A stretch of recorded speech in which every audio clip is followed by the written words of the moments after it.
और झारखंड में इन दिनों सरना धर्म कोड को लेकर सियासत अपने चरम पर है। कांग्रेस और जेवीएम दोनों की तरफ से लगातार इस बात को लेकर केंद्र को अल्टीमेटम दिया जा रहा है। आज कांग्रेस के तमाम नेता धरने प्रदर्शन पर बैठे और उन्होंने बड़ा ऐलान किया है। उन्होंने कहा है कि अगर उनकी नहीं सुनी जाती है तो इस मसले को लेकर वो दिल्ली तक कूच करेंगे।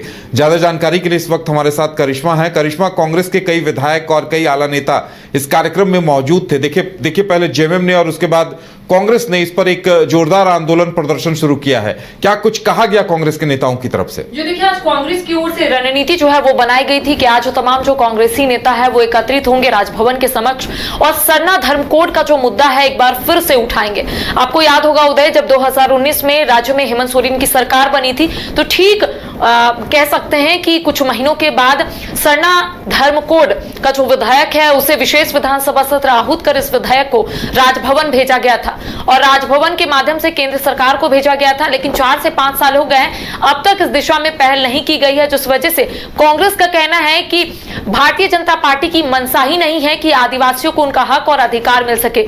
आज हमने कई नेताओं से बातचीत की, उनका स्पष्ट तौर पर यही कहना है कि जब तक सरना धर्म कोड लागू नहीं होगा, जब तक कॉलम नहीं मिलेगा, तब तक इसी तरीके से जो प्रदर्शन है वो जारी रहेगा और अगर जरूरत पड़ेगी तो कांग्रेस के तमाम जो दिग्गज नेता है वो दिल्ली कूच करेंगे, जंतर मंतर के समक्ष प्रदर्शन करेंगे और केंद्र सरकार तक अपनी बात को पहुंचाएंगे। देखिए, मामला कुछ ऐसा है कि सरना धर्म कोड का जो मुद्दा आपने देखा होगा कि लगातार सरना और आदिवासियों की ओर से यह कहा जा रहा है कि उनके लिए एक कॉलम जो है वो नहीं दिया गया है, मजबूरन उन्हें अलग अलग कॉलम पर टिक करना पड़ता है और इस वजह से उनका जो कह सकते हैं अस्मिता है उसके साथ छेड़छाड़ की जा रही है। उनको जो हक मिलना चाहिए वो हक नहीं मिल रहा है और इसके साथ ही आपने देखा होगा कि जब मोदी कैबिनेट की बैठक रखी गई उसके बाद जातीय जनगणना पर एक फैसला लिया गया और इसको लेकर रास्ता जो है वो साफ हुआ। लेकिन इस बीच झारखंड में कांग्रेस का कहना है कि राहुल गांधी ने इतना दबाव डाला, उसके बाद जातीय जनगणना को लेकर केंद्र सरकार को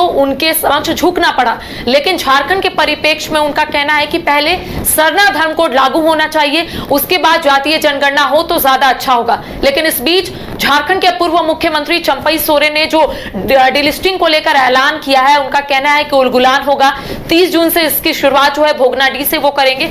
इसको लेकर जब अपने कांग्रेस के नेताओं से बातचीत की कि डिलिस्टिंग को लेकर चंपई सोरेन का कहना है कि पहले डिलिस्टिंग होनी चाहिए, कई ऐसे लोग हैं जिन्होंने धर्म परिवर्तन किया और आरक्षण का लाभ उठा रहे हैं। तो कांग्रेसी नेताओं का कहना है कि जब चंपई सोरेन महागठबंधन में थे तब उन्होंने इस मुद्दे को नहीं उठाया, अब वो बीजेपी में चले गए हैं तो बीजेपी जैसा उनको बोल रही है वैसा वो कर रहे हैं। ऐसी कोई भी बात नहीं है। अगर आदिवासियों की अस्मिता के साथ छेड़छाड़ होगी तो कांग्रेस इसी तरीके से। करिश्मा, देखिए, एक तरफ डिलिस्टिंग का मुद्दा है और उसका जवाब सरना धर्म कोड के तौर पर विपक्ष की तरफ से या फिर केंद्र के विपक्ष के तौर पर तैयार किया गया है और इसे लेकर लगता है आने वाले दिनों में सियासत और तेज होगी। देखिए, डिलिस्टिंग को इक्विवेलेंट में रखा गया है क्योंकि कांग्रेस और झारखंड मुक्ति मोर्चा की ओर से केंद्र सरकार को घेरने की कोशिश की जा रही है सरना धर्म कोड के मुद्दे को लेकर और इसको इक्विवेलेंट में बीजेपी ने रखा है। यानी कि बीजेपी के जो दिग्गज नेता है, विधायक है, झारखंड के पूर्व मुख्यमंत्री है चंपई सोरेन, उनका कहना है कि कई ऐसी जगह वो खुद भ्रमण किए हैं और वहां पर धर्म परिवर्तन हो रहा है, फ्रीक्वेंटली